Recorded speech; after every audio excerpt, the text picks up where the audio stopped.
अध्यक्ष जी, जब भगवान श्री राम के मंदिर का उद्घाटन करने गए तो हमारे देश की आदिवासी दलित राष्ट्रपति को नहीं लेके गए ताकि उनके प्रोटोकॉल की वजह से मोदी जी पीछे हो जाए।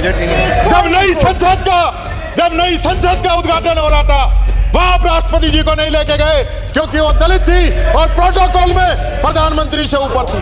और यही कारण है मोदी जी जब अयोध्या के स्टेशन का उद्घाटन करने गए तो आकाशवाणी हुई, उद्घाटन मत करो। उन्होंने कहा नहीं मैं करूंगा।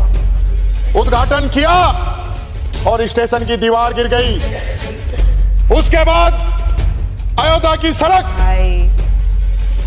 उसका उद्घाटन करने गए, फिर आकाशवाणी हुई कि उद्घाटन मत करो, ये सड़क टूट जाएगी। नहीं माने और उद्घाटन कर दिया, पूरी सड़क धंस गई। उसके बाद हमारे शंकराचार्यों ने मना किया, धर्माचार्यों ने मना किया कि मंदिर जो है अधूरा है, इसका उद्घाटन मत करो। उद्घाटन कर दिया, आज वो सारी छत टपक रही है भगवान श्री राम का, जो श्राप इनको झेलना पड़ेगा। बस 2 मिनट मेरा टाइम बचा हुआ है। इन मंत्री जी ने सदन में आते ही प्रधानमंत्री मोदी की गिरेबान पकड़ ली, पलट दिया पूरा खेल, तो भागने लगे भाजपाई। क्या सुंदर तरीन मंजर होगा ना, जहां भ्रष्टाचारी नेता अपनी आंखें चुरा रहे होंगे क्योंकि उन्हें पता है कि उन्होंने दुष्कर्म कर दिया है। स्पेशली नरेंद्र मोदी और अमित शाह, ये जो छोटा और मोटा भाई हैं, इनकी शक्लें देखना चाहती हूँ मैं कि गलती पकड़ी जाने पर थोड़ी बहुत शर्म इन्हें आती है या नहीं आती। ऐसा भी हो सकता है ना आए। अब जो भी हो, हम तो बदलाव के इस निरंतर प्रयास में हमेशा लगे रहेंगे। जब तक पूर्णतः सिस्टम चेंज नहीं हो जाता तब तक आवाम की आवाज को बुलंद करना हमारा कर्तव्य है। हे हाय हेलो नमस्ते जी, सत श्री अकाल, अस्सलाम वालेकुम। मैं निधि शर्मा इंडिया से, और फिलहाल मंत्री जी को सुनने के लिए बेताब हूँ क्योंकि इन्होंने जातिवाद जो हमारे देश में होता रहता है उस पर भी ऐसा भाषण दिया है जिसे सुन करके हर एक कास्टिज्म करने वाले इंसान की रूह कांप जाए। रिसेंटली अनुराग ठाकुर, आपने उसका बयान सुना होगा। अनुराग भैया कहते हैं कि जिसकी खुद की जाति का पता नहीं वो जनगणना की बात करता है। अब इन भाजपाइयों को ये नहीं मालूम कि जाति जनगणना कोई जातिवाद करने के लिए नहीं होती है, बल्कि हर कास्ट को अपलिफ्ट करने के लिए होती है। जहां पर लोग ज्यादा पिछड़े वर्ग में जी रहे हैं उनको एक हेल्पिंग हैंड देने के लिए होती है। पर कई बीजेपी के नेताओं को और बीजेपी के फॉलोअर्स, एकदम कट्टरवादी जो हैं, उनको ऐसा लगता है कि जाति जनगणना के बाद और ज़्यादा कास्टिज्म बढ़ेगा, एक दूसरे को हम उनकी कास्ट से पुकारेंगे कि फलाना इंसान ब्राह्मण है या ये राजपूत है या ये दलित है, जबकि असलियत एकदम ऑपोजिट है। चलिए मंत्री जी को सुनते हैं, उसके बाद अपनी इंटेंस डिस्कशन को कंटिन्यू करेंगे। 2 मिनट जितना टाइम बचा है वो उसी में पूरा करूंगा। ये तो कर दूंगा। और सुनिए माननीय अध्यक्ष जी सुनिए। और यही नहीं, जो लोग भगवान श्री राम की बात करते थे वो अयोध्या में हारे, वो चित्रकूट के अंदर हारे, वो सीतापुर के अंदर हारे, वो रामेश्वर में हारे और वो बद्रीनाथ में हारे। और मैं कह रहा हूं अब ये केदारनाथ में भी हारेंगे, सीट खाली हो गई है।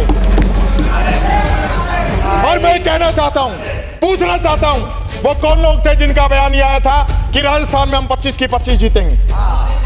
आप बताइए किसने कहा 25 की 25 जीतेंगे? और ये कहा कि हम 5 लाख से अधिक से जीतेंगे? अध्यक्ष जी, कोई इनका अकाउंट खोल रखा है कि नहीं? जो मर्जी जो बोलेंगे, ये ऊपर वाले की लकड़ी है, ये ऊपर वाले की लकड़ी है। जब टिकती है तो आवाज नहीं होती है। ये बात मैं आप लोगों से कहना चाहूंगा। इसलिए प्रयागराज भी हारे, नासिक भी हारे, रामटेक भी हारे, यानी आपको ब्रह्मा विष्णु महेश सब लोगों ने खारिज कर दिया। क्या बात करते हो आप? क्या बात करते हो? किस बात की दुहाई देते हो? इन्होंने अध्यक्ष जी छल बल भय भ्रम और भ्रष्टाचार के दम पे लोकतंत्र को कमजोर करने का काम किया, संविधान को कमजोर करने का काम किया, संविधान की धज्जियां उड़ाई, राजस्थान के अंदर उड़ा रहे हैं। 400 पार 400 पार हो गए, 400 पार, हो गए अरे भैया। 200 भी, 200 पे अटक गए। और मैं कहना चाहूंगा, हमारी वित्त मंत्री जी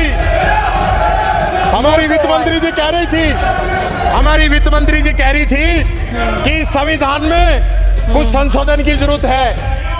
मैं पूछना चाहूंगा, जब रिप्लाई दें तो बता दें कि अब भी संविधान में संशोधन की जरूरत बच रही है या नहीं बच रही है, जवाब चाहूंगा।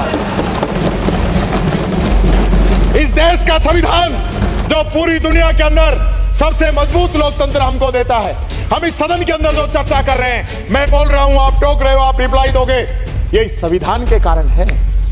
हम इस संविधान को कमजोर करना चाहते हैं, इस संविधान में से गरीब को मारना चाहते हैं, अल्पसंख्यक को मारना चाहते हैं, नौजवान को अग्निवीर लाके मारना चाहते हैं। आप चाहते क्या हैं?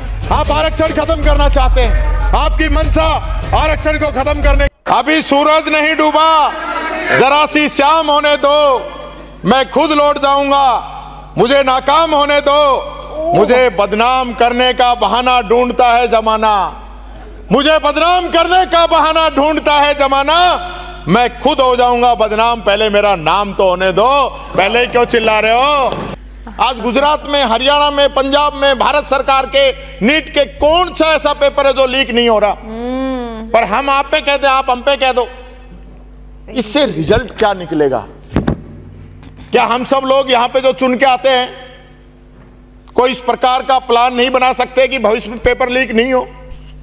कानून चाहिए, हमने बनाया, देश के अंदर सबसे मजबूत कानून राजस्थान ने बनाया।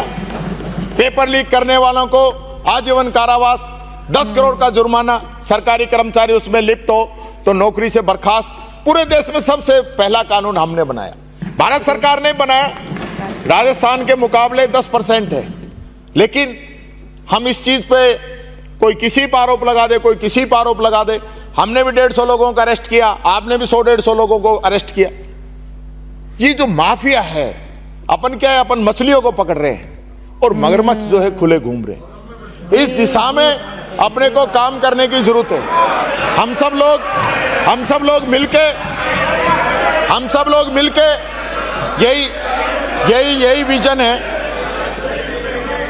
यही विजन है भारतीय जनता पार्टी के लोगों का, और यही आपका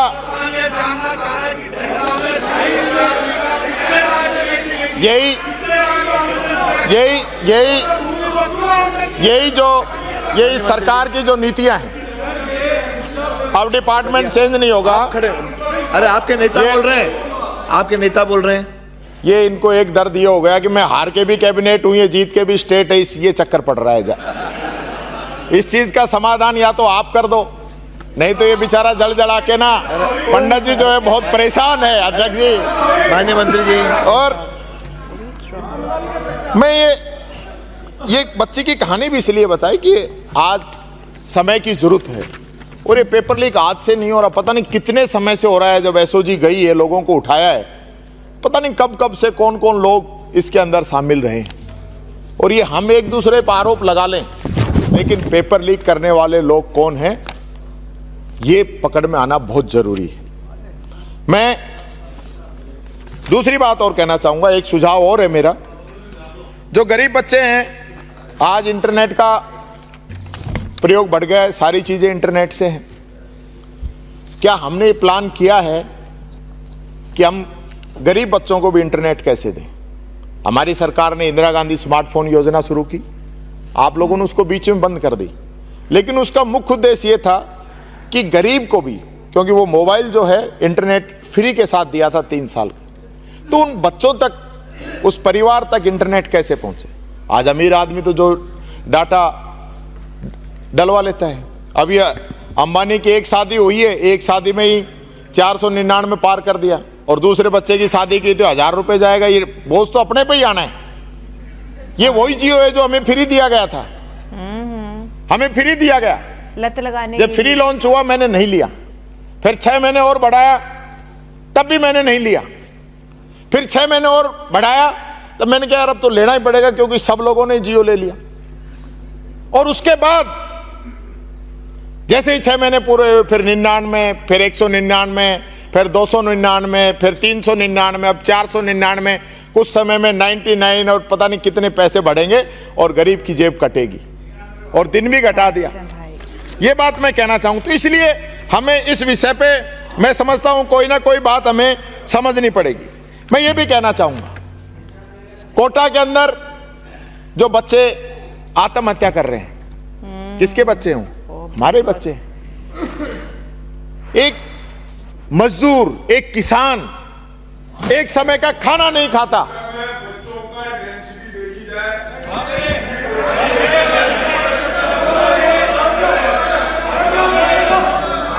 आज बैठिए।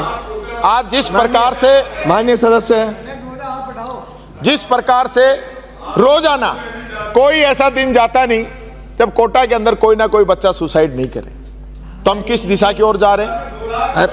हम किस दिशा की ओर जा रहे हैं? अरे आज ही हमें समझना पड़ेगा। अरे माननीय सदस्य, आप माननीय सदस्य, आज जिस प्रकार से कोचिंग संस्थाओं ने इसको व्यवसाय बना लिया, और व्यवसाय भी नहीं, जब तक शरीर के अंदर खून की आखिरी बूंद नहीं रह जाए तब तक वो उस बच्चे को निचोड़ना चाहते हैं, उसके अभिभावकों को निचोड़ना चाहते हैं। तो क्या सरकार इस पे कानून नहीं बना सकती कि जिस प्रकार से कोचिंग मैं देख रहा था साउथ के अंदर, तमिलनाडु के अंदर बैन करने का इरादा सरकार ने कर लिया है, तो क्या राजस्थान सरकार इतनी सक्षम नहीं है कि खुद इस प्रकार का मॉडल बनाए कि ये जो मगरमच्छ बैठे हैं, जो लूट रहे जनता को, और बच्चों पे जो फालतू का जो लोड पड़ रहा है, प्रेशर पड़ रहा है, उस उन बच्चों को बाहर निकाला जा सके? इस दिशा में कोई चर्चा नहीं होनी चाहिए? हम लोग नहीं करना चाहते क्योंकि कुछ लोग मिले हुए हैं जो चाहते नहीं एक धंधा बंद हो। गरीब का बच्चा किस प्रकार से अच्छी एजुकेशन ग्रहण कर सकता है, हमने तय किया। उसके लिए इंग्लिश मीडियम स्कूल हमने दिए, हमने कॉलेजें खोली, हमने उन बच्चों को विदेश पढ़ने की व्यवस्था की।